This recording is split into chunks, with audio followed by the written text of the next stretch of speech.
des gens parfaitement honorables, qui étaient au nombre de 3, qui étaient Pierre Albertini, Pantaleon Alessandre et Bernard Pantalacci, ont accepté d'aller faire justice eux-mêmes dans la prison d'Ajaccio. Bonjour. Il est 6h10, de faux gendarmes sonnent à la prison d'Ajaccio.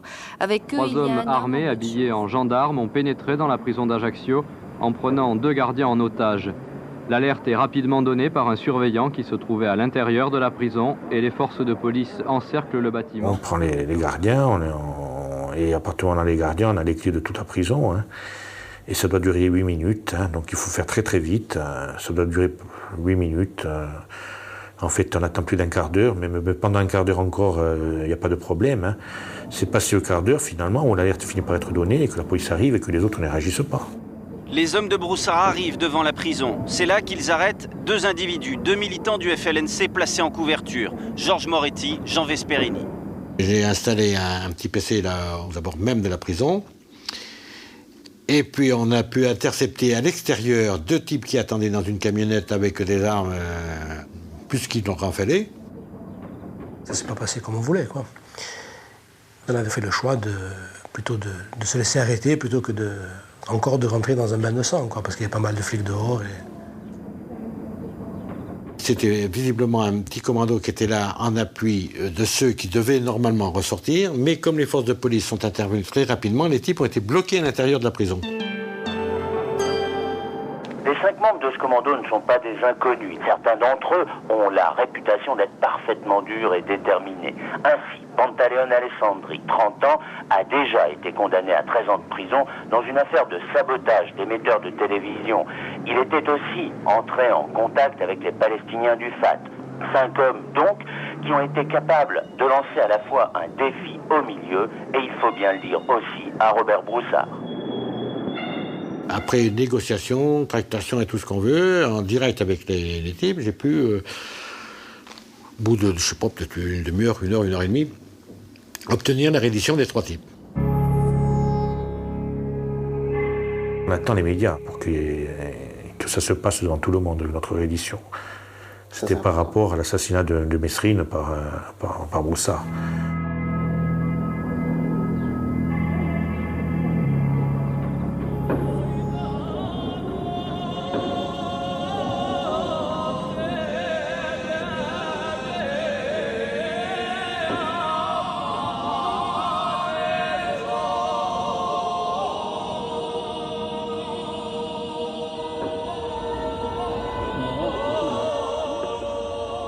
Moi, je fais un signe, mais Pierre, il crie « Je le FLN ».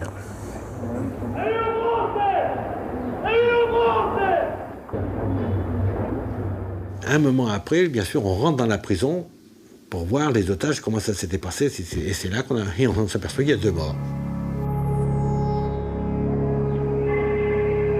L'homme de main, Contini, avait fui le milieu sarde devenu dangereux pour se rallier à Leccia. Leccia, lui, le rescapé de la French Connection, avait quitté la Corse précipitamment dès juin 83. C'est le FBI qui l'arrêtera en décembre dernier aux États-Unis.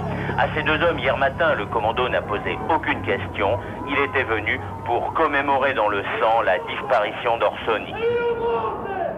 À partir du moment où j'avais été désigné pour faire partie de ce commando, je me devais d'y aller. Maintenant, en tant qu'homme, vu que je connaissais Guy Orsoni, vu que je connaissais Alain et la famille Orsoni, j'étais très bien disposé pour participer à cette opération. Tous les risques étaient bons, il fallait aller jusque-là. En tous les cas, il était certain qu'on n'allait pas laisser quelque chose qui nous avait marqué, qui nous avait traumatisé, entre la torture du pauvre Guy, l'absence, sa femme qui attendait un enfant. On savait bien qu'il y avait quelque chose de complètement brisé. Il fallait donner une réponse. On assume tous les 3, donc on a décidé qu'on ne s'exprimerait jamais là-dessus. On a assumé ces assassinats à 3.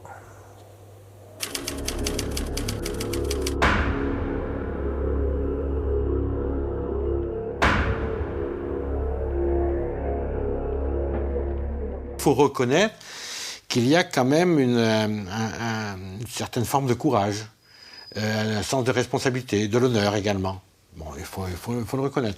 Je n'approuve pas pour autant, attention. Hein. Mais en revanche, où j'étais quand même un peu déçu, c'est que Alain Orsoni ne soit pas présent.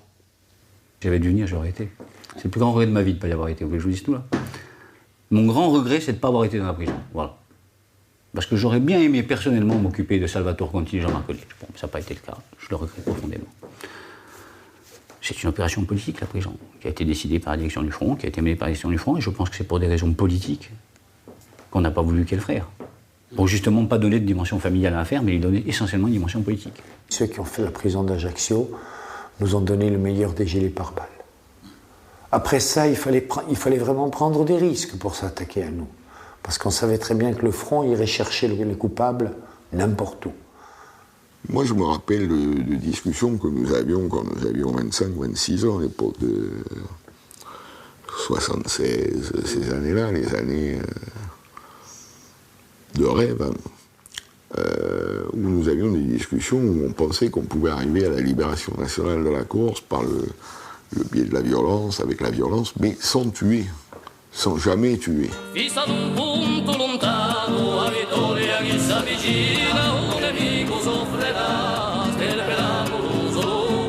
Le FLNC applique les préceptes défendus dans sa nouvelle Bible, le Livre blanc.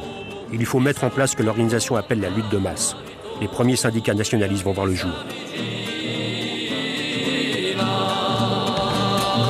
La création du STC, c'est aussi la volonté politique d'une organisation qui est le FLNC de développer des contre-pouvoirs et d'aller vers l'auto-organisation du peuple à travers des structures qui devaient se créer. C'était le STC pour les salariés, c'était d'autres syndicats pour d'autres catégories professionnelles. Les différents contre-pouvoirs ont permis à bon nombre de personnes de côtoyer le nationalisme à ce moment-là. Il y a des gens qui sont venus de tous les horizons. Et l'idée, c'était toujours cette structure pyramidale, le front en haut, direction politique, qui impulsait, qui dirigeait, qui contrôlait ces différents tentacules. C'était le front, à l'époque, qui était à l'initiative de la création de ces structures, mais en même temps, il ne souhaitait pas non plus que ces structures lui échappent. Il ne faut pas oublier quand même que Piero Poggio a essayé de brider sérieusement le STC. La lutte de libération nationale a vocation à être partout, à occuper tous les créneaux qui sont mis à sa disposition, à partir du moment où ces militants ont conscience qu'ils vont utiliser... Ce responsable politique nous avait dit, la direction du Front s'est réunie, il n'est pas question de parler de libération sociale, qu'est-ce que c'est que ces gauchistes? Et alors je m'étais dit, mais enfin, mais qui c'est celui-là pour venir dire, pour moi dans ma tête c'était, mais qui c'est celui-là pour venir nous dire, à nous, organisations syndicales, ce qu'on doit dire et ce qu'on ne doit pas dire. On s'est retourné, on a fait un bras d'honneur. Et on a dit, nous, et bien sûr, on était peut-être inconscients, mais je pense pas. C'est pas parce que je vais demain avoir un passeport corse que je vais être mieux si le patronat est le même, si le système est le même, ainsi de suite. Le but, c'était pas de remplacer une classe politique par une autre, en ayant les mêmes... c'était de changer la politique. Et la politique, c'est large, hein, c'est la vie de tous les jours. On voyait apparaître des syndicats dans des endroits où jamais le syndicalisme continental n'avait été capable d'arriver. Notamment en Corse, il n'y avait pas de prud'homme. Hein, les patrons étaient des patrons de droit divin qui pouvaient jeter quelqu'un comme ça dehors. Et les nationalistes, là, ont tout d'un coup fait émerger quelque chose qui était, mon avis, profondément profitable à la société corse. On a été les seuls, la CGT, on l'a fait beaucoup plus tard, à syndiquer des travailleurs maghrébins dans le bâtiment. Je me rappelle, à l'époque, ça a fait pas mal de bruit dans le mouvement nationaliste.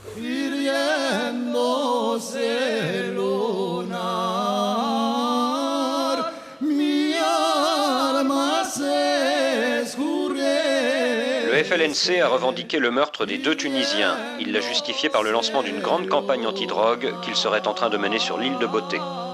J'étais, à titre personnel, dans l'incompréhension et vraiment dans le doute. Ça fait partie des choses qui m'ont vraiment posé problème, mais jamais personne ne m'a jamais entendu dire quoi que ce soit. Est-ce qu'on tue quelqu'un pour des baraques de shit? Politiquement, est-ce que c'est fondable? Bon, déjà, moralement, mais alors politiquement moralement, c'est... Piero Poggio lui dit que c'était une erreur. Moi, je crois que cet acte extraordinairement cruel et cynique, qui a été vraiment, alors là, suscité en Corse une réprobation comme on n'imagine pas. C'est vraiment, c'est-à-dire que j'ai vu des gens qui se réclamaient du nationalisme dire que c'était épouvantable. Là, je crois que le front a été détesté par énormément de gens. Quand il y a des moments forts comme ça, là, on voit vraiment les différences, le fossé qui sépare les uns les autres, y compris les militants qui luttent ensemble.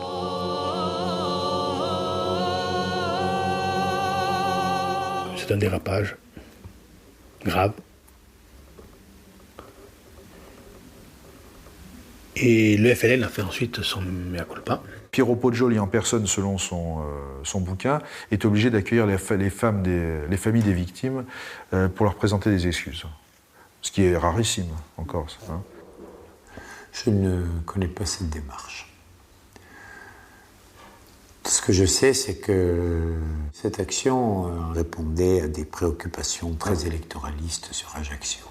Ce qui était grave dans cette histoire, en dehors de la mort de ces malheureux, c'est le fait de penser à faire ça. Voilà, hein, c'est ça qui était grave. C'est utiliser cela, la drogue, le maghrébin, comme ingrédient politique. Ça, c'est quelque chose qu'on ne pouvait pas accepter. Le mouvement dérivait sur une ligne xénophobe. La forme est inédite. 1 an après, un congrès clandestin se tient dans la banlieue de Cargèse.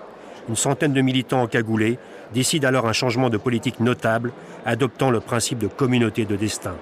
Et Corse, toute personne vivant sur l'île et partageant les desseins de la lutte de libération nationale corse.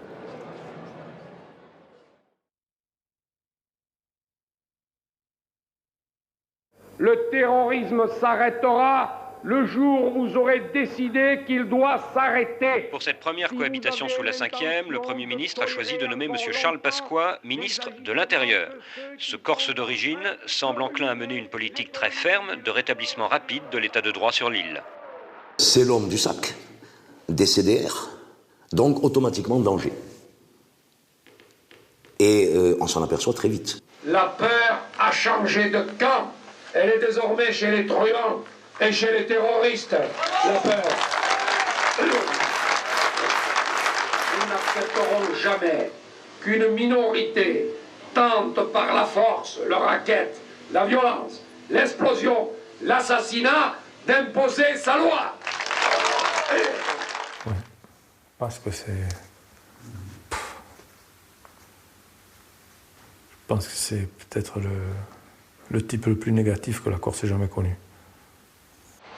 C'est un outil indispensable de la lutte antiterroriste. C'est ainsi que le ministre de l'Intérieur, Charles Pasqua, a défini la création d'une section spécialisée. Cette 14e section du parquet de Paris centralisera tous les dossiers de terrorisme islamiste, basque et bien sûr corse. Je deviens chef du service central de lutte antiterroriste à partir de 1986 et là je reçois une mission très claire de la part du Premier ministre de l'époque qui est Jacques Chirac. On se rend compte que l'on est en présence d'enquêteurs qui n'ont plus envie d'enquêter, de témoins qui craignent de témoigner et en phase d'enquête qui n'avancent pas. Pour lutter contre le terrorisme, il faut une connaissance. Donc vous ne pouvez pas donner une affaire un jour à un juge d'instruction, un jour à un autre, un jour à un policier, un jour à un autre. Tout ça va dans tous les sens, vous n'avez plus la vision globale.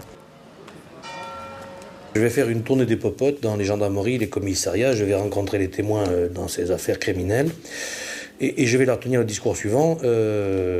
Parlant ou étant censé parler au nom de l'État, je dis il n'y aura plus jamais d'amnistie. L'État français a compris. Nouvelle vague d'interpellations ce soir. 11 membres présumés du FLNC sont transférés à Marseille. Les sympathisants nationalistes manifestent devant le commissariat central d'Ajaccio. Quand la 14e section a été créée, donc les premiers temps, ça a été la guerre. Hein. La guerre totale. C'est-à-dire que bon, on avait en face de nous des gens extrêmement déterminés à nous éradiquer. Premier ministre de l'Intérieur corse depuis 1859, je mesure pleinement Laissez donc faire ces comiques-là. Laissez donc faire ces comiques. Les comiques, vous portez la Corse dans la ruine. Vous la portez par vos provocations, par vos appels à la haine. Ministre de l'Intérieur, j'ai le devoir d'assurer la sécurité publique et cette sécurité sera assurée. Là, c'était une période... Là aussi, je dirais que ce n'est pas surprenant, vu le personnage, mais je crois que c'est celui qui a pourri le plus la situation. Cela prendra le temps qu'il faudra, mais la lutte que nous avons engagée contre les terroristes ne prendra fin que lorsque nous les aurons mis hors d'état de nuire. Les Français marquent de plus. Les Français marquent de plus en plus. Il ne peut pas prendre la parole parce qu'il y a des centaines de militants nationalistes qui l'empêchent de parler. Charge des CRS, arrestation, mais il ne peut pas prendre la parole. C'est un échec cinglant. Vive la Corse et vive la France!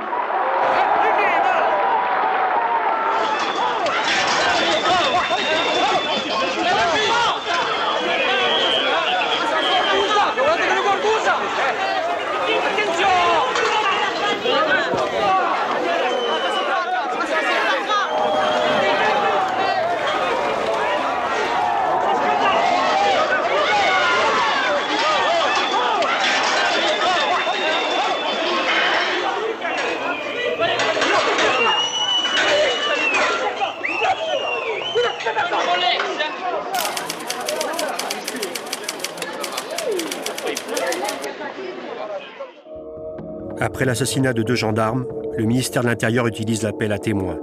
En juin 87, des affiches avec les portraits de 6 membres du FLNC fleurissent sur l'île. À la clé, 1 million de francs de récompense. Wanted, le Far West, le shérif était là, c'était un peu dans la logique des choses.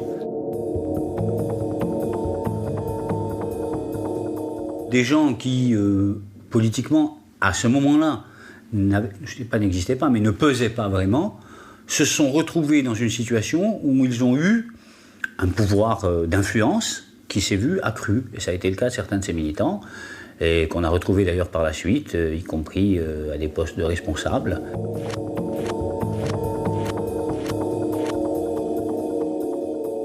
Pasqua, avec une grande efficacité, obtient des résultats remarquables. Il retourne des gens, il obtient des informations, il met à genoux le front. Quand il est parti en 88, le front était tout près de rendre l'âme.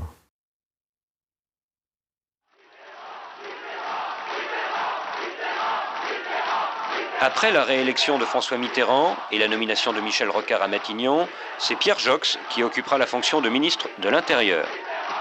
Depuis de nombreuses années, se trouve posé à la communauté nationale, à la collectivité nationale, ce que l'on a appelé ici ou là le problème corse ou le malaise corse. Des poussées nationalistes, il n'y a pas de guillemets à l'oral, je les y mets, parfois trop souvent violentes, ont mis en évidence cette réalité jusqu'à l'absurde et même jusqu'à l'insupportable. Cela veut dire que le mal est profond et qu'il vient de loin. Je voudrais demander que l'on se souvienne. La France a acheté les droits de suzeraineté sur la Corse à la République de Gênes, mais il a fallu une guerre pour les traduire, et nous y perdîmes davantage d'hommes que dans la guerre d'Algérie 2 siècles après.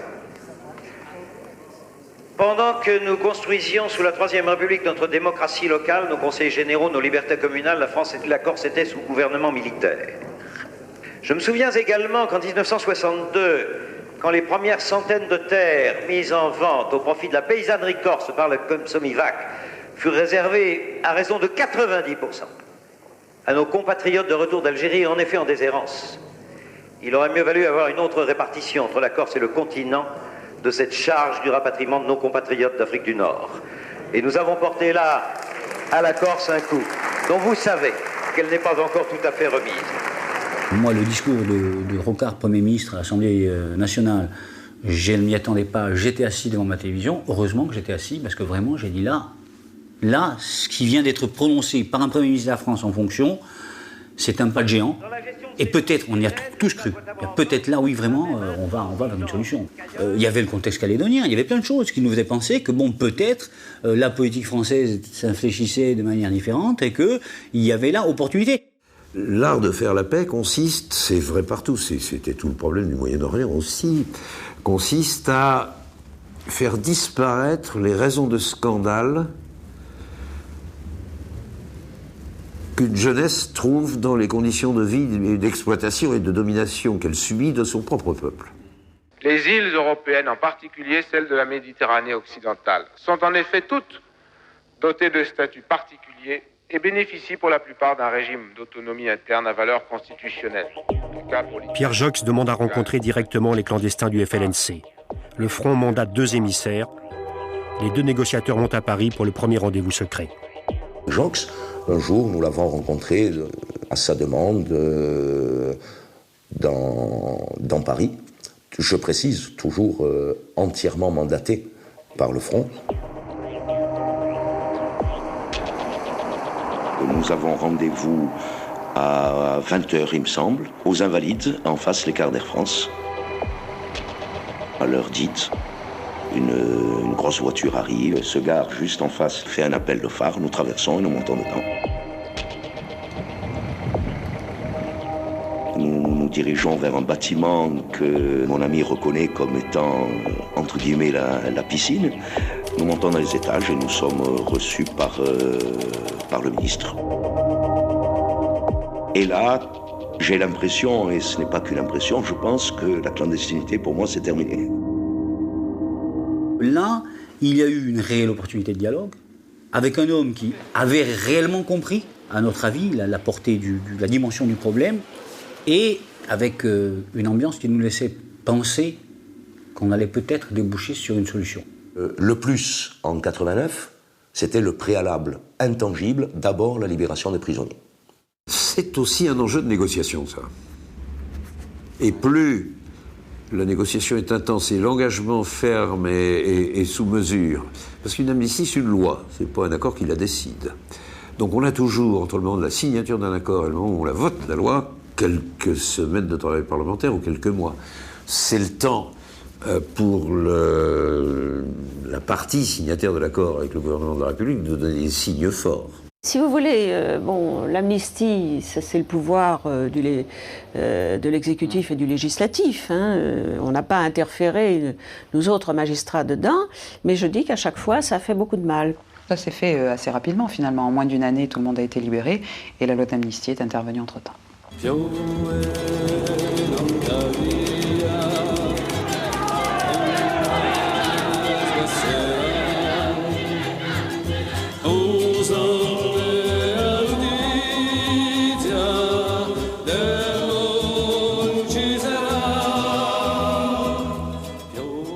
C'est la première fois que la famille nationaliste n'affiche plus un visage uni. Pierre Poggioli, ancien chef du FLNC, vient officiellement de démissionner de la Concolta, la vitrine légale du Front, pour protester contre la non-participation des nationalistes aux grandes grèves de 89.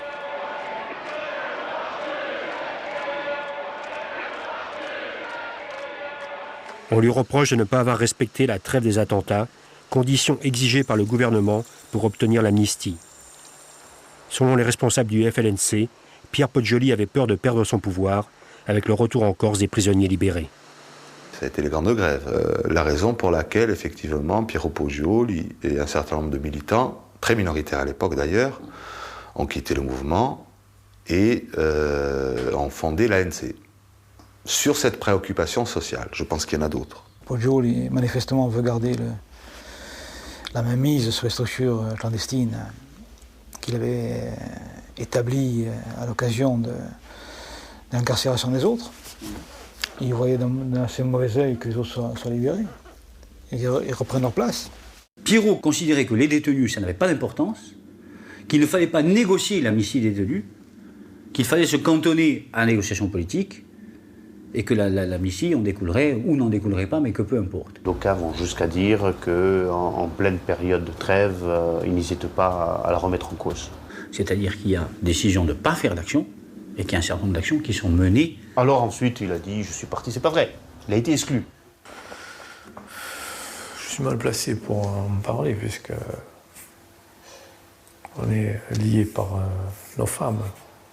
Mais si je devais avoir un regard, je dirais, plus détaché, plus politique, c'est vrai qu'il a commis beaucoup d'erreurs. À un moment donné, c'était un psychorigide. Et à un moment donné, à d'autres situations, il a voulu à tout prix préserver son pouvoir, donc il a divisé, et bon. On aurait pu éviter la scission de 89. Un certain nombre de problèmes ont été posés, c'est vrai, notamment celui de la direction politique. Mais on aurait pu faire, tout en posant ces problèmes, l'économie d'une scission. Je pense que, à ce moment-là, il fallait savoir rester minoritaire. Monsieur Pierre Jox a présenté ce matin les grandes lignes du nouveau statut de la Corse. Dans ce statut, on trouve l'une des revendications essentielles des nationalistes insulaires, la définition d'un peuple corse.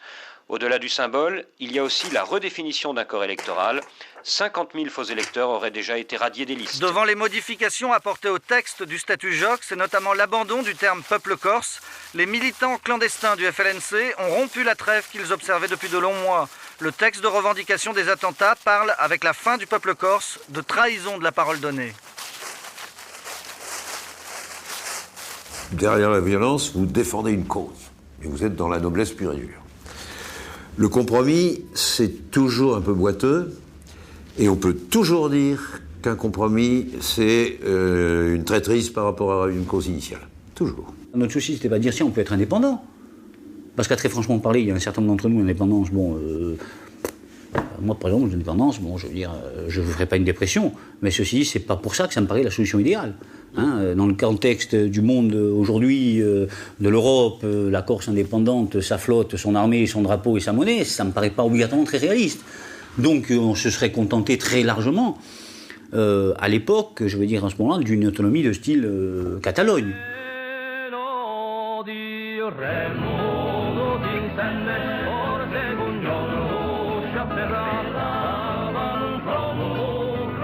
C'est pendant les journées de Corté, au mois d'août 1990, que la Concolta présente l'avant-projet de société du FLNC.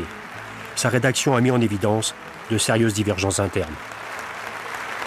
Ce qui importe surtout, c'est savoir quelle société nous voulons.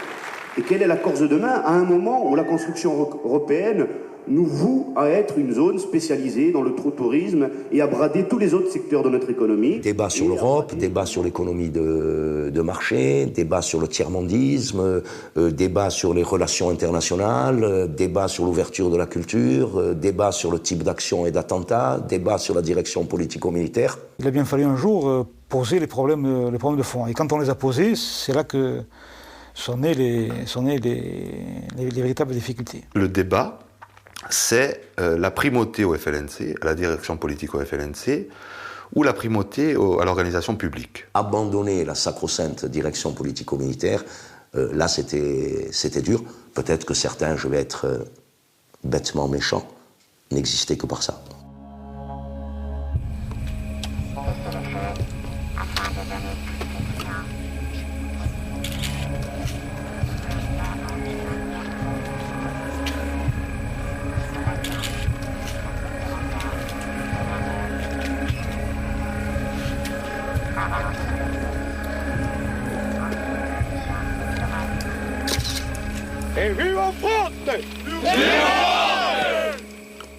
On considérait qu'à partir du moment où le mouvement national représentait en termes électoraux, toutes tendances confondues, 25% des voix, la violence politique ne devenait plus, vous voyez, par tout à l'heure, ne devenait plus une nécessité, mais que ce qui devenait nécessaire, c'était non seulement de la temporiser au maximum, mais y compris de réfléchir très sérieusement et d'envisager qu'elle disparaisse. Nous avons eu à ce moment-là pratiquement la certitude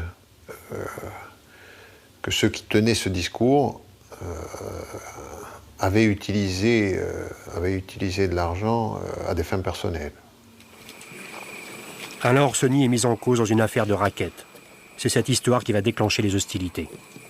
Évidemment, qui est l'objet d'une tentative d'enlèvement et de racket du FLNC.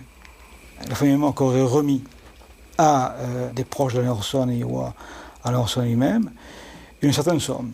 Et seule une partie de cette somme aurait été retrouvée dans la comptabilité du front. Moi, l'affaire Montky, je ne connais pas. Personnellement, ce que je peux vous dire, c'est que le trésor du FLNC, je ne l'ai jamais vu. Je ne suis certainement pas parti avec. François Santon, il notamment dit Alain Orson, c'est un pourri, il faut le virer du mouvement, etc. Quand l'exclusion d'Orson a été proposée, elle a fait l'objet d'un vaste débat au sein de toute l'organisation FLNC.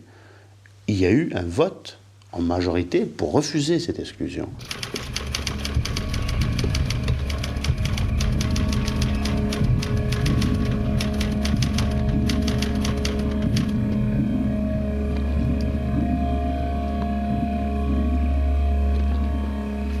Une intoxication de grande envergure a été dirigée contre des responsables nationalistes. Ces patriotes ont volontairement fragilisé une situation et ouvert ainsi les voies à d'autres attaques en règle. Il incombait à notre mouvement de prendre ses responsabilités face à l'aggravation du climat. Il y a eu des militants qui ont été exclus de la structure, et il y en a eu pratiquement 300, c'est pas un petit nombre. Ils ont été exclus du front parce qu'ils ont participé sur le terrain à des actions de propagande qui visaient en quelque sorte à essayer de déstabiliser la direction pour reprendre en main le front, déstabiliser ma propre personne à l'époque également à travers des attaques personnelles, etc. Et c'est cette conférence de presse qui va en fait créer techniquement la scission.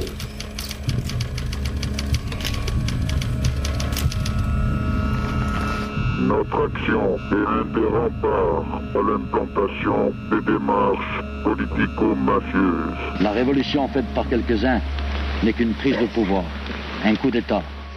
Majorité ou minorité, qui s'est exprimé la nuit dernière? S'agissant d'un mouvement clandestin, c'est impossible à dire. On sait en tout cas qu'il est divisé, que ces divisions sont profondes, et certains redoutent maintenant qu'elles donnent lieu à de violents règlements de compte. Difficile d'y voir clair dans le maquis clandestin corse. Les quelques 300 militants qui ont été exclus il y a quelques semaines par la direction du front signent aussi aujourd'hui leurs actions FLNC.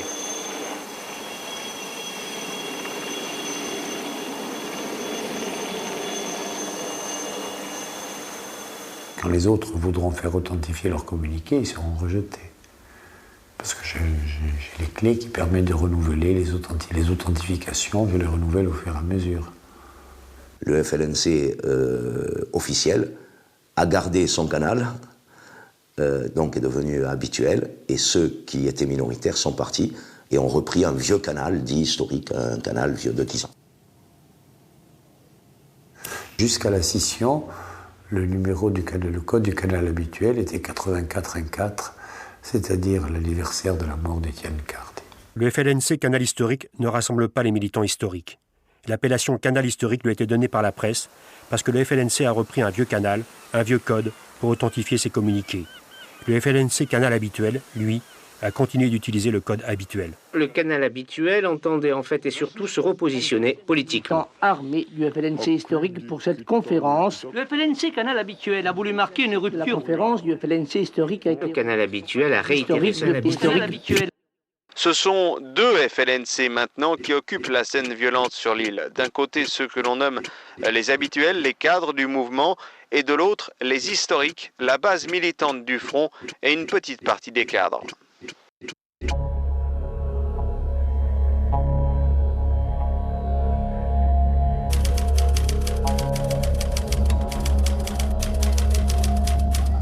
On savait qu'en miniature, on était majoritaire. On savait les délégués qui devaient voter, ceux qui votaient pour nous et ceux qui ne votaient pas pour nous. Donc ça se prépare une telle réunion? Oui. C'est bien sûr, ça se prépare. Surtout avec la situation de l'époque. Je ne dis pas que c'est ce qu'on a fait de mieux, mais on l'a fait, c'est notre histoire. À Biacha, tout le monde a peur, tout le monde craint l'autre. Je crois que tout le monde se calcule. C'est sûr, hein, tout le monde est armé. François Santoni, à cette époque-là, un héros de quelques-uns à cette époque, avec l'usi sous la veste. On sentait vraiment qu'il aurait suffi de très peu de choses pour que ça dégénère, pour qu'il y avait une violence contenue qui était quand même très forte. Je n'ai jamais envisagé qu'un mouvement politique qui se réclamait de la libération puisse en arriver à de pareilles extrémités. Alain Orsoni et ses amis ont été mis en minorité au cours du vote. Les minoritaires ont décidé de démissionner et de créer un nouveau parti politique, le MPA, Mouvement pour l'autodétermination. On a eu une attitude de rejet global des personnes et des pratiques ensemble, disant ça, c'est pas possible.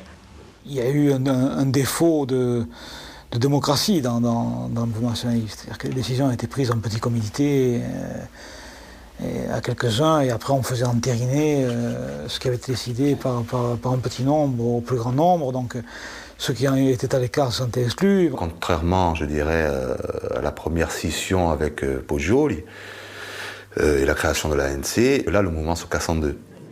Le FLNC, dit canal historique, conserve donc sa vitrine légale, la Concolta Nacionalista. Il y avait une cassure, mais pas une cassure politique.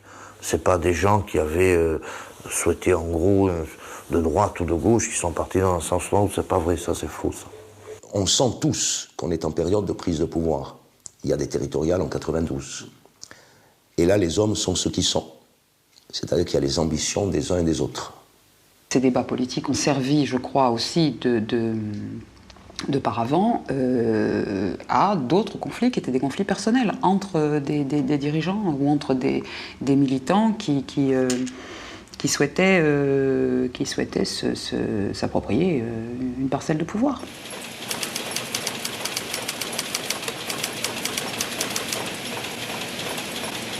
Ils sont 3 dans le local du Ribombe. Il y a Léo, Yves et je crois Antoine Verdi. Et ils nous disent, voilà, il y a 50 militants dehors qui veulent prendre le Ribombe de force. En l'espace d'une demi-heure, on réunit 30 ou 40 militants. Les rues étaient désertes, et puis un quart d'heure, 20 minutes après, et 2 4x4 bâchés qui sont arrivés. Et là, on me suis dit, on est sauvés. On prend position, on les empêche d'avancer. De part et d'autre, il y a des injures, des menaces qui fusent, des armes qui sont montrées. On avait tracé une ligne symbolique en disant celui qui l'a franchi. Tout ce que la lutte représentait de gens déterminés se trouvait là. Antoine et Jean-Martin de part et d'autre. Donc frères, quand même. C'est comme dans une avalanche, une boule de neige, ça grossit, ça grossit, ça grossit. Et on est incapable d'avoir des réactions individuelles. C'est ça qui est dramatique. Je me rappelle avoir dit, si vous voulez jouer à Egartocciade, aux fusillades, on joue pas aux fusillades. Mais vous savez ici comment ça commence, vous ne savez pas, ou est-ce que vous êtes trop jeune, comment ça peut finir.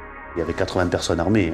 J'avavais vu déjà qu'à Miacha, ça avait failli dégénérer. Et on passe de très près à un affrontement armé ce soir-là.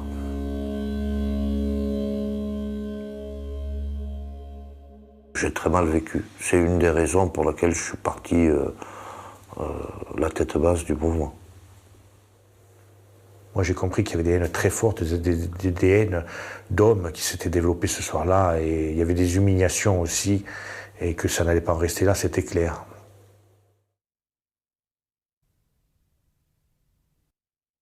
Voici venu le temps de gérer.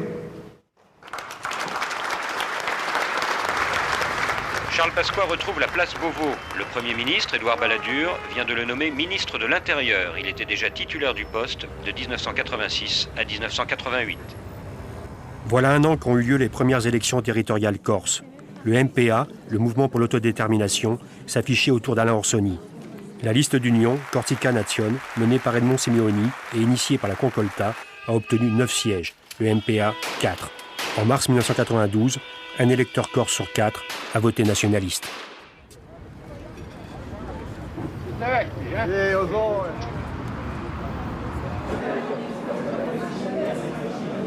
En dessous de 25%, on frappe et au-dessus, on discute, en gros. Il y a eu des prises de contact tout azimut avec tout ce qui pouvait avoir un nom dans le nationalisme existait à cette époque. Je pense que tout le monde a rencontré un émissaire ou un intermédiaire. Il est monté comme un seul homme, se prosterner devant M. Pasqua, qui promettait aux uns le pouvoir politique et aux autres le pouvoir économique.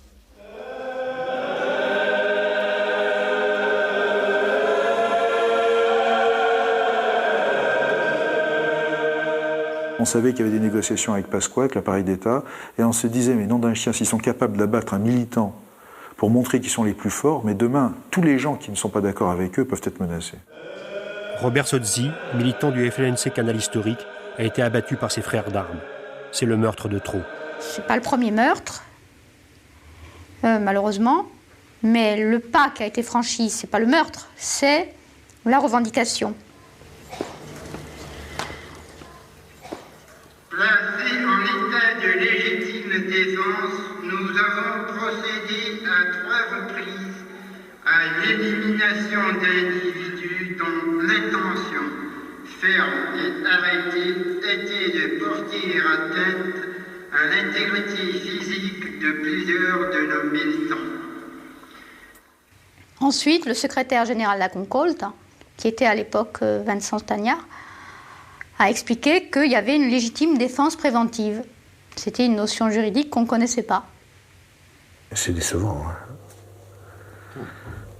Parce qu'on s'aperçoit aussi que les gens qu'on pouvait penser qu'ils étaient des intellectuels n'ont pas réagi. Ils ont accepté, ils ont même justifié. J'ai expliqué le contenu du texte. Le FLNC, effectivement, s'estimait en état de légitime défense. C'est ce que j'ai dit. Le FLNC s'estime en état de légitime défense. Ce que les gens du FLNC ont voulu dire, c'est que s'ils n'avaient pas agi de cette manière, les choses auraient ensuite été très graves. C'est-à-dire qu'ils se préparaient des assassinats. C'est ce qu'ils ont voulu dire. Le meurtre de Soult a levé le dernier tabou. Le dernier tabou, c'était un nationaliste. Bon, mais là, ça...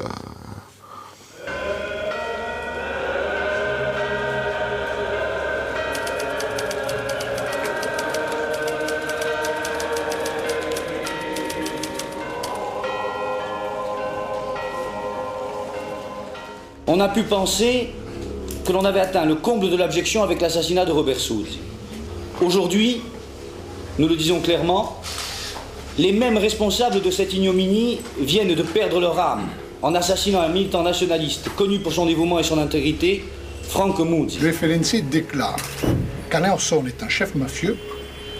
Il déclare aussi que c'est le canal habituel qui a assassiné Jean-François Philippe et Franco Muzzi. Toutes les organisations politiques de Corse, tous les hommes et les femmes de ce pays qui s'expriment sur ce sujet condamnent l'assassinat de Franco Muzzi. La Concolte fait un communiqué, n'en parle même pas, s'inquiète du climat et dit on cherche à utiliser cela. Pour moi, pour nous, c'est une signature. Le secrétaire général du MPA s'est permis de porter des accusations insultantes et révoltantes à l'égard de l'ensemble des militants de la Concolte nationaliste. Pour couper court à toutes ces manipulations et à cette campagne de diffamation publique, nous réaffirmons solennellement notre condamnation sans restriction des assassinats de Jean-François Philippe et de Franco Muzzi. Nous n'avons plus affaire à des organisations politiques, mais bel et bien à des organisations criminelles. Il y a une solution que nous proposons. Nous sommes quelques militants de Concolte ici présents, disposés à régler le compte hors politique. À Louzo-Gourse, sans aucune couverture politique. Louzo-Korsou, le mot a été prononcé, Louzo-Korsou, l'usage corse. Les armes vont maintenant régler les différends personnels. Nous attendons donc une réponse de M. Orson. Lorsque les conflits sont très importants entre deux groupes, entre deux groupes d'intérêts aussi opposés à ce moment-là, je crois que tous les moyens ont été utilisés pour gagner. À l'époque, je ne sais pas si vous vous souvenez, c'est la période où il y a eu cette fameuse période des tracts. Moi, je me suis reconnu dans les tracts et j'ai bien compris le message. Il fallait bien désigner l'ennemi, de toute façon. Quand vous voulez abattre les gens, il faut bien désigner l'ennemi et puis dire pourquoi c'est un ennemi. Un militant nationaliste a été assassiné à Ajaccio. 3 hommes abattus, une femme grièvement blessée. La guerre entre les factions rivales du nationalisme corse fait rage. Une nouvelle flambée de violence en Corse où 3 nationalistes ont été abattus en une seule journée. Nouvel assassinat en Corse. Le garde du corps de l'un des principaux dirigeants nationalistes corses. En Corse, c'est l'escalade dans les règlements de compte. Escalade de la violence en Corse. Un militant nationaliste a été tué cet après-midi à Bastia dans l'explosion d'une voiture piégée. 15 autres personnes ont été blessées. On a passé des mois et des mois à porter les cercueils d'amis, c'est-à-dire les cercueils de gens de sa famille, de proches très chers.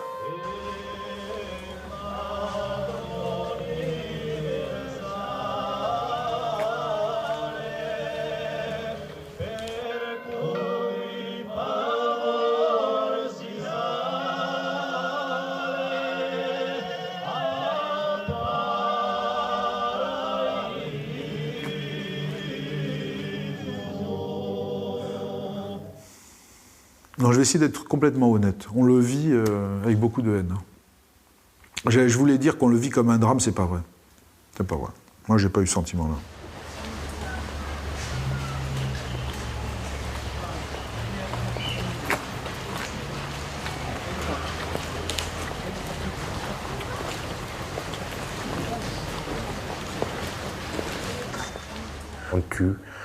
On tue n'importe qui, n'importe quoi, des innocents, vraiment. Bon, je ne dis pas qu'il est coupable innocent, mais des fois, c'est au nom de la riposte immédiate. Bon, le militant qui a un emploi, qui a un emploi du temps, qui a des horaires de travail, qui a un parcours connu, on le tue.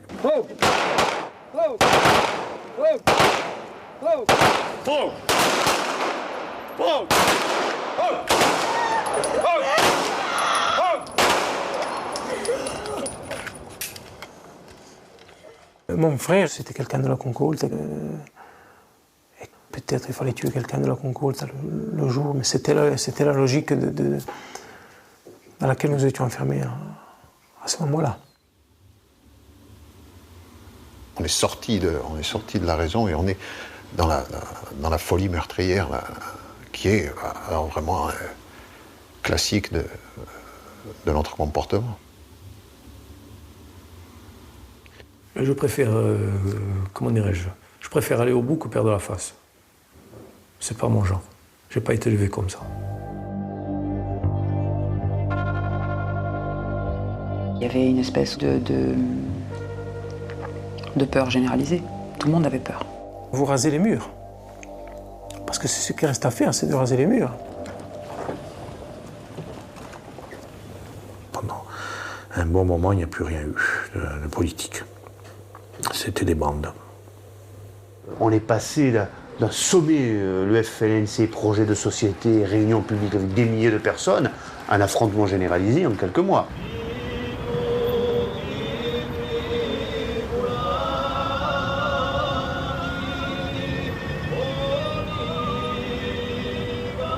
La responsabilité, qu'on le veuille ou non, elle est collective. C'est pas deux individus qui ont décidé comme ça qu'ils allaient mener le mouvement national. Moi, je n'y crois pas à ça. Il m'est sûrement arrivé de donner mon opinion ou d'avancer des hypothèses. Et je crois que c'est des attitudes qui sont néfastes. Et je regrette personnellement de l'avoir fait. Il y a même jusqu'au plus petit militant qui est allé dire « j'ai vu le tel qui était caché, il t'attendait peut-être et tout », qui a entretenu la psychose et tout. Donc je pense que la responsabilité individuelle, il y a des personnes qui sont ressorties plus que d'autres.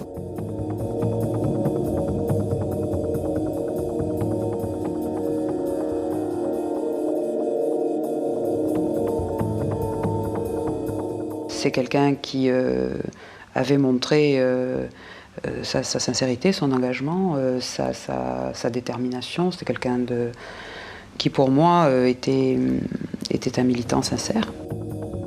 C'est Pasqua qui a mis en selle François, en faisant l'interlocuteur privilégié. En le recevant à Paris, en lui donnant le pouvoir de libérer et de faire libérer ses amis, en lui donnant le pouvoir de mettre en prison ceux qui sont contre lui. François a trouvé son compte parce qu'il pensait se servir d'eux pour arriver, ce qui est vrai. Mais d'un autre côté, c'était devenu... Il y avait le montreur de marionnettes et la marionnette. Il suffit qu'un émissaire du pouvoir ou en haut lieu on vous invite, on vous fasse miroiter un certain nombre de choses, pas forcément personnelles, en disant bon, vous allez avoir ça, etc. Et que vous pouvez, parce que nous avons une mentalité de coloniser, manger à la table des grands, ça y est, on est arrivé. La police, elle a raisonné comme avec les voyous. Quand il y a une guerre entre voyous, elle ferme les yeux et compte les points. Et là, elle a fait pareil.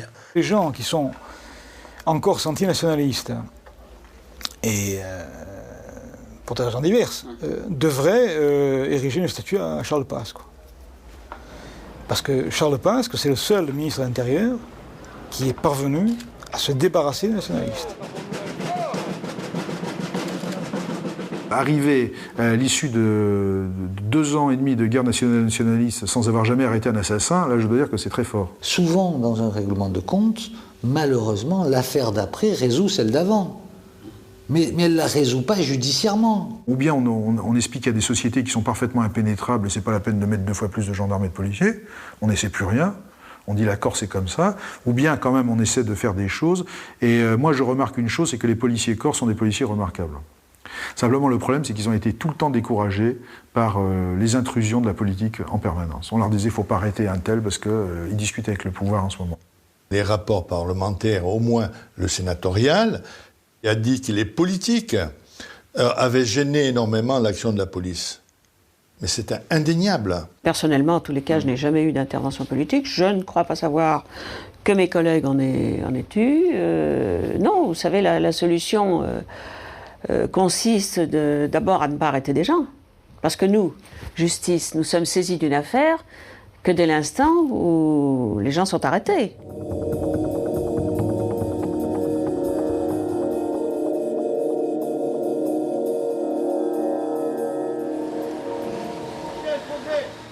Cette nuit, c'est une bonne vingtaine de militants nationalistes clandestins du FLNC historique qui ont été interpellés en flagrant délit par les forces de l'ordre sous le commandement du commissaire divisionnaire Dimitrius Dragacci, directeur du SRPJ, alors que les clandestins allaient faire sauter les installations du golfe de Spérone. On en a pris 17 en flag, on va dire. Bon, c'est pas de bavure, ça ne discute pas. Avec des armes, etc. Sans heurts, pas de blessés, rien du tout. Pasqua se retrouve avec 14 personnes, je crois, en tôle. Et le grand problème, c'est que si vous voulez continuer à discuter, vu qu'il y avait la demande incessante du front de libération, c'est qu'il fallait les libérer. J'ai cru comprendre qu'il avait été remis en liberté, ce commando, quelques mois plus tard. Inutile de vous dire que tout cela ne m'a pas vraiment ravi.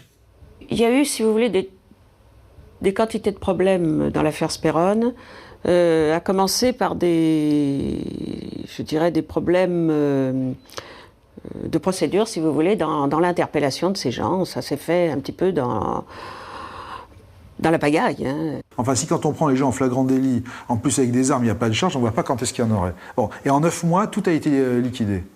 Les 14 types ont été libérés. Pour l'État, c'était catastrophique, franchement.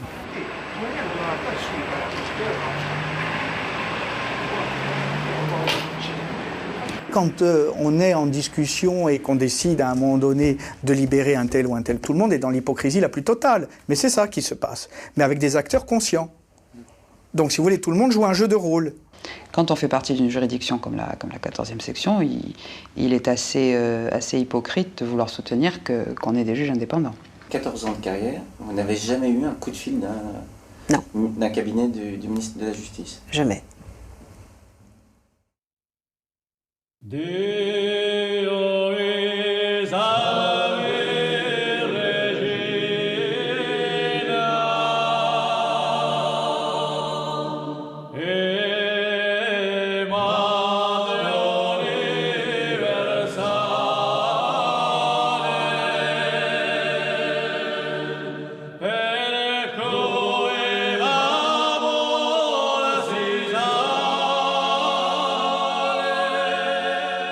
Nous devions, nous, les femmes, pousser ce cri parce que nous avions conscience à l'époque que ce cri ne pouvait venir que de nous, en disant « ça suffit ».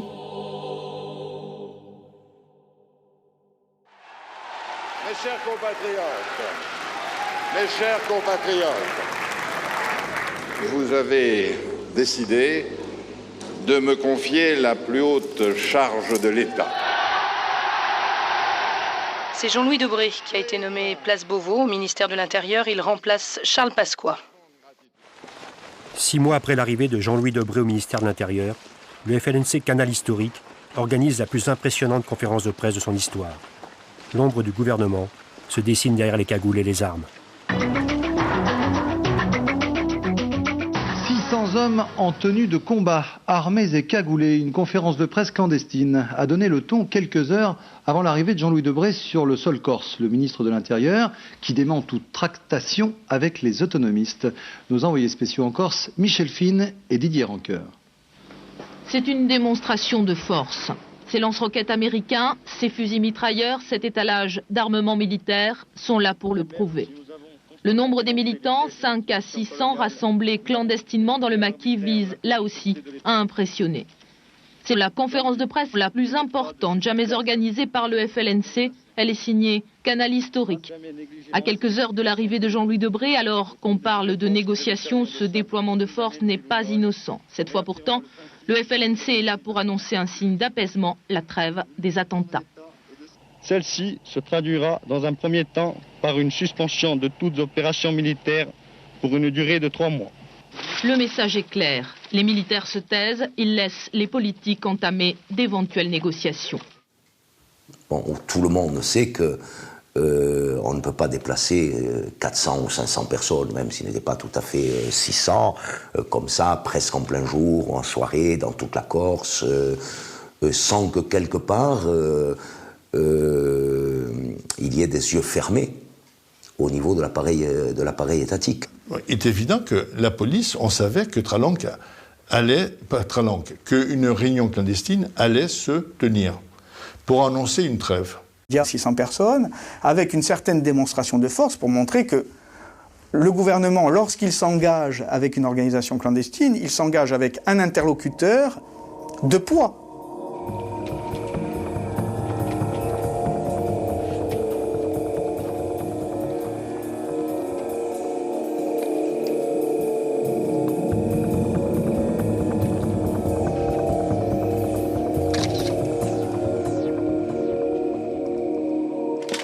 Mesdames et messieurs, j'ai le sentiment profond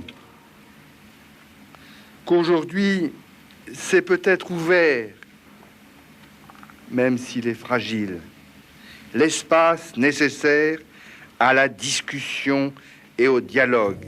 En fait, ce dialogue a commencé il y a plusieurs mois. C'est le ministre de l'Intérieur qui a souhaité avoir des contacts avec les clandestins. Le FLNC Canal Historique a mandaté l'avocate Marie-Hélène Mattei pour être l'émissaire de l'organisation Place Beauvau. J'y suis allée une première fois avant la fin de l'année 95. Et là, il m'a fait part de sa volonté de reprendre la politique initiée par son prédécesseur et donc de renouer le dialogue avec les nationalistes. Il me dit qu'il faudrait que le FLNC commence à réfléchir à la possibilité d'une trêve des attentats. Dans le message de Jean-Louis Debré, il y a la demande d'une organisation d'une conférence de presse. Oui. Lorsque on a écrit que Jean-Louis Debré avait demandé à ce qu'il y ait beaucoup de monde à cette conférence de presse. Oui. C'est vrai ? Oui.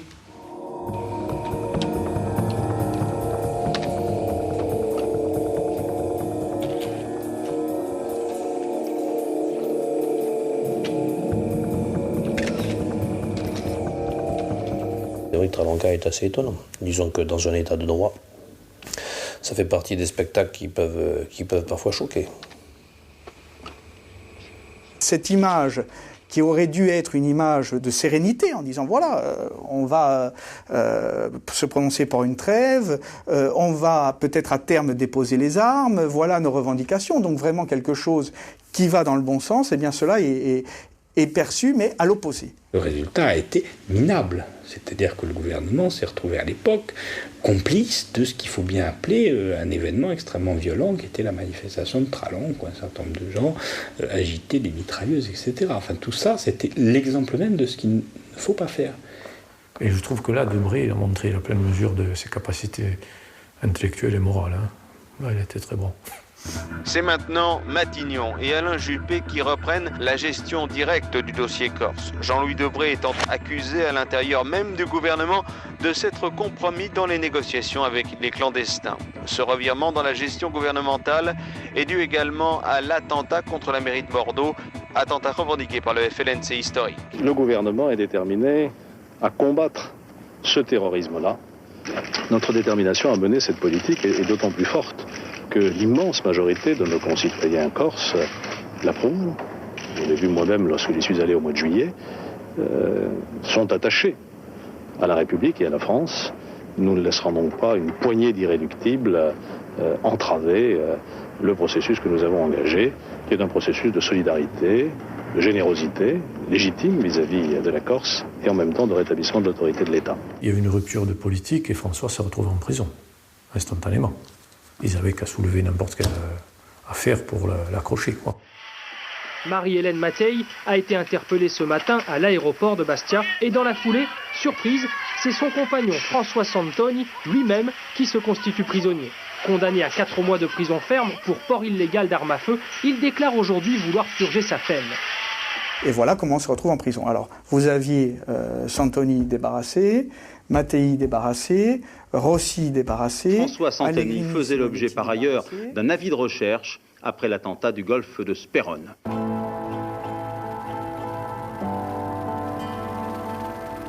Une nouvelle affaire Sperone. Cette fois, le gouvernement a choisi la fermeté. Le FLNC Canal Historique est mis en cause dans une affaire de racket après l'attentat commis contre le golfe de Sperone et la tentative d'extorsion de fonds de 4 millions de francs. C'est le patron du golfe, en brisant la loi du silence et en portant plainte, qui a déclenché toutes les interpellations.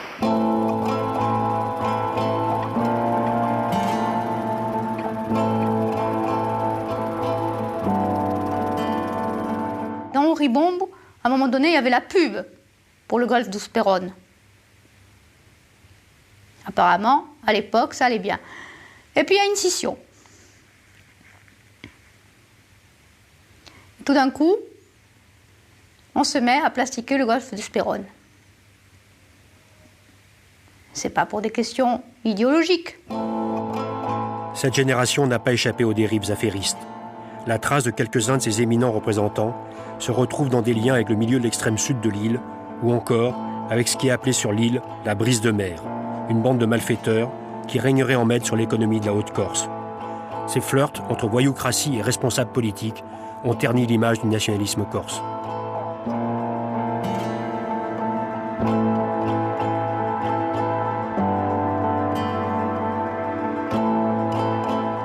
Et les sommets normes qui ont été partagés entre qui? Entre des hommes politiques qui n'étaient pas nationalistes, hein, des gens de droite, des gens de gauche, des voyous et le FLN. Donc là, style Sperone, au style le port de plaisance de Tog. Je vous dis, chez nous, il n'y a jamais eu de barrière entre, je dirais presque entre le magistrat et le voyou. Ils peuvent se retrouver en famille ou dans des cercles d'amis ou même dans des loges. On a eu la puce à l'oreille, mais on pensait que ça faisait partie de choses très isolées, qui allaient s'estomper par la vigueur du mouvement, qui devait forcément se régénérer, et que, ma foi, ça n'était que des comportements hyper marginaux. Et on a sous-estimé ces comportements. La dérive s'est effectivement produite, elle est d'ailleurs inévitable. Hein. Un mouvement terroriste qui n'a pas, ou un mouvement violent qui n'a pas abouti à ses fins au bout d'un certain nombre d'années, dérive toujours. L'appât du gain et l'intérêt fait partie des dérives qui sont tout à fait prévisibles et tout à fait probables dans n'importe quel groupe politique. Quand je vois des nationalistes qui s'acoquinent avec des pseudo-mafieux ou des soi-disant mafieux, c'est sûr que ça fait mal. C'est obligé que ça fasse mal. Je veux dire, c'était pas mes objectifs à moi.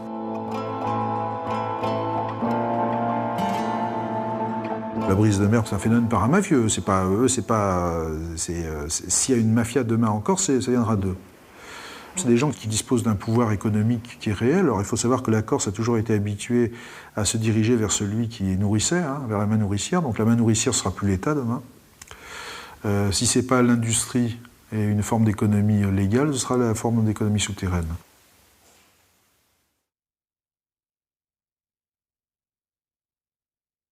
Il est un peu plus de 21h hier soir. Le préfet Erignac vient de garer sa voiture pour Napoléon. Il se dirige à pied vers le théâtre Calisté car il va au concert. Sur les lieux du crime, les enquêteurs ont retrouvé 6 douilles et surtout le pistolet, un Beretta 9 mm. L'arme a été volée en septembre lors de l'attaque d'une gendarmerie à Petrosella au sud de la Corse. Un acte attribué selon les policiers à une branche dissidente du FLNC Canal Historique. Je suis corse avant tout, je suis né ici, j'ai toujours vécu ici et ça ne se fait pas. C'est la première fois en Corse qu'on voit ça. On devient pire qu'au Texas maintenant, c'est pas possible. C'est catastrophique pour la Corse, c'est tout. Ça se règle là. Et ça fait des années que ça dure et ça continuera toujours. C'est tout. Le grand flic Roger Marion, le juge antiterroriste Jean-Louis Bruguière et le ministre de l'Intérieur Jean-Pierre Chevènement ont sabré le champagne ce soir place Beauvau. Les enquêteurs spécialisés ont réussi à démanteler une partie du commando, mais ils ne sont pas parvenus à mettre la main sur celui que 2 de ses complices désignent comme le tueur présumé du préfet, Yvan Colonna. Yvan Colonna. Ce militant n'est pas un inconnu. Berger de son État, il a été élu à l'exécutif du mouvement nationaliste dès 1983. Il a côtoyé les différents chefs du FLNC pendant plus de 20 ans, mais c'est de François Santoni qu'il paraissait le plus proche. Avec Alain Ferrandi, il composait même le groupe d'action de Santoni. En fait, Yvan Colonna et ses amis n'auraient pas supporté les compromissions du leader du FLNC historique avec l'État. Ils auraient alors fondé un groupe clandestin indépendant.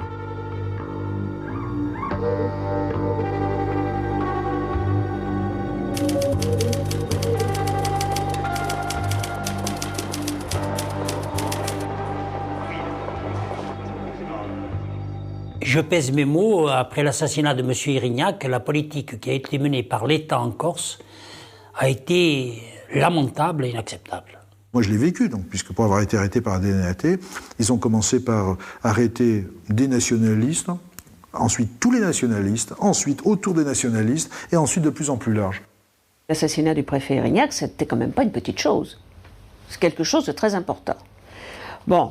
Qu'il ait fallu chercher un petit peu partout, notamment dans les milieux nationalistes, écoutez, je crois que ça me paraissait quand même la moindre des choses à faire. Roger Marion, la direction de la DNAT, voulait suivre ses filières à lui, la filière agricole, ensuite la filière intellectuelle, la filière informatique.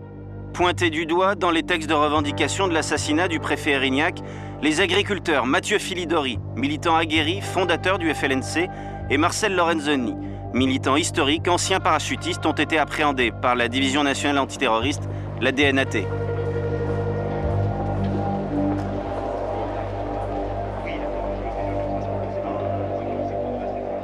Ça a duré 5 mois avec un acharnement total, avec une hargne, un machin, un truc.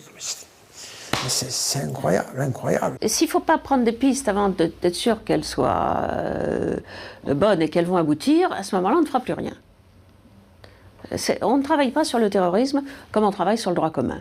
Moi, j'étais suspect parce que ça faisait tellement d'années que je faisais rien qu'il devait trouver ça normal. Il a trouvé ça normal et il m'a incarcéré.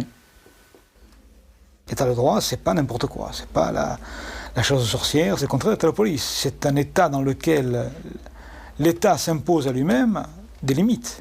C'est la protection du citoyen contre l'arbitraire de l'État. C'est ça l'état de droit.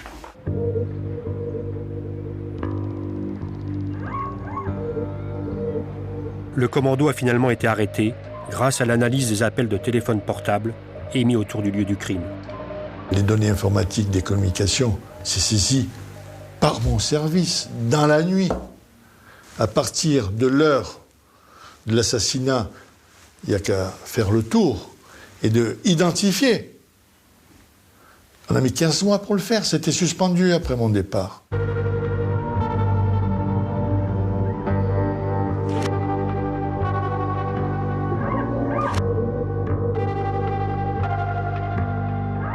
Donc on s'aperçoit que c'est une histoire qui aurait pu être réglée très rapidement et qui a duré pendant 1 an et demi par la faute de l'État. Ça a permis à la police de refaire un petit peu l'état des lieux, et même beaucoup l'état des lieux en Corse, en interpellant maximum de gens, perquisitionnant, saisissant des documents personnels et autres. L'assassinat du préfet est un acte politique. Un acte politique tout à fait détestable, mais un acte politique. C'était des gens qui ont souffert énormément de la guerre entre nationalistes et qui ont décidé de porter la souffrance en dehors du cercle nationaliste en tuant le préfet et donc en provoquant une répression qui ferait se ressouder tout ça. Ils avaient l'idée que l'État était responsable de la division, qu'il avait fomenté, entretenu, alimenté la division et qu'il fallait un acte de rupture absolue pour revenir à un mouvement qui revenait à son idéal d'origine. On ne fonde rien sur la mort d'un homme. Fût-il un des représentants de l'État français.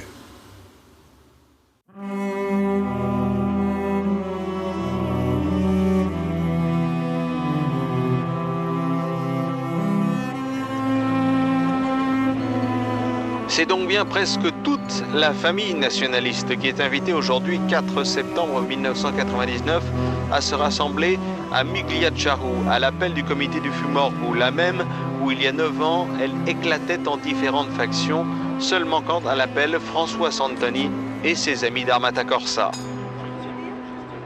Dans cette région, les militants des différentes organisations ont gardé des contacts entre eux.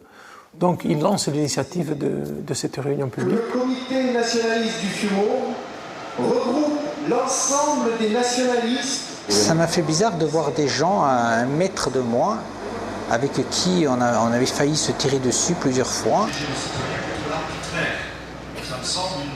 Une démarche qui apparaissait comme totalement impossible quelques mois auparavant, c'est quasiment un miracle. On ne peut pas invoquer sans arrêt la solidarité, la fraternité, le respect des autres et se comporter comme des bandes.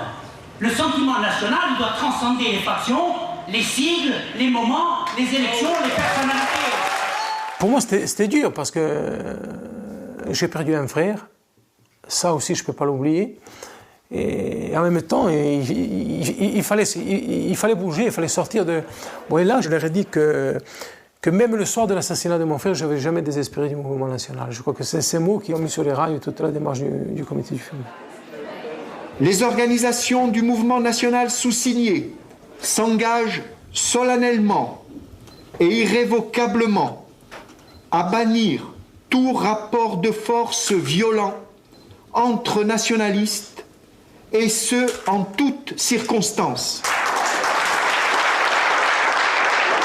Une réunification de la classe politique nationaliste qui devrait aussi se traduire par la création dans les prochains jours d'un FLNC uni appelé Union des combattants.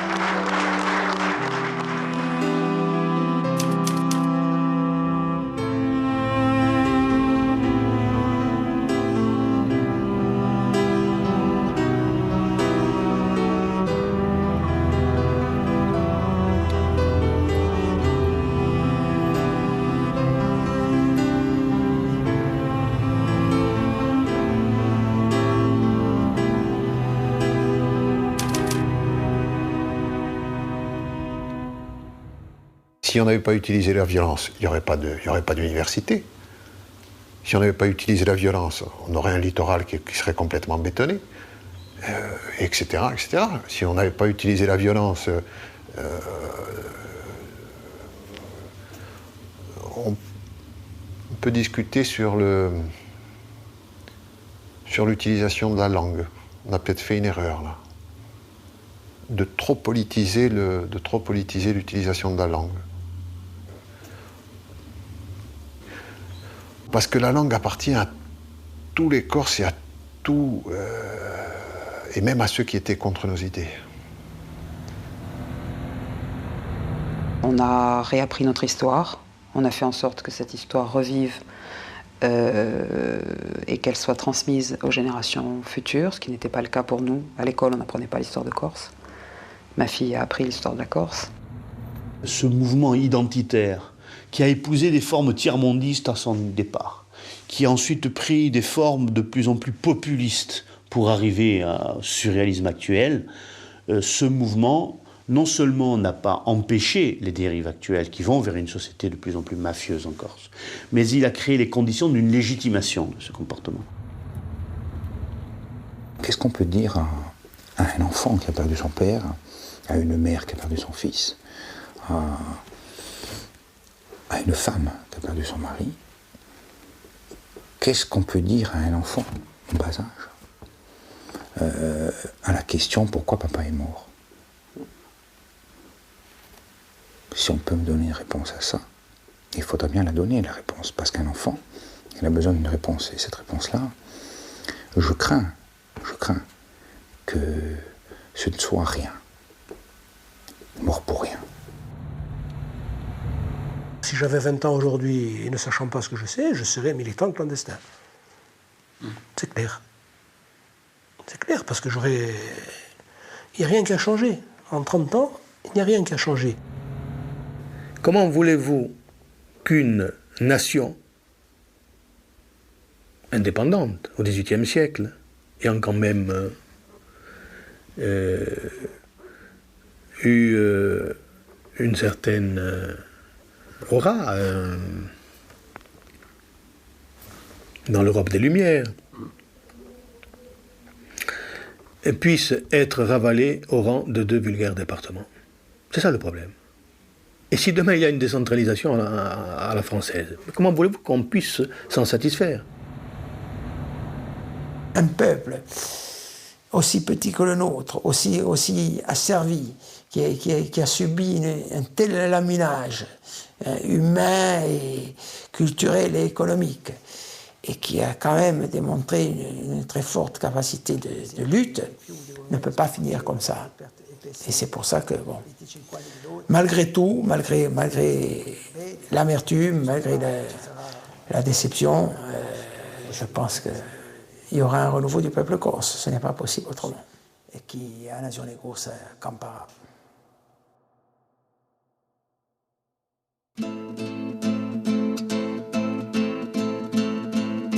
Se non volemmo davvero uncisi e più pastoie né per l'uomo né per l'altra e canta sotto a elodie se no diremmo tutti insieme forse un giorno sciapperà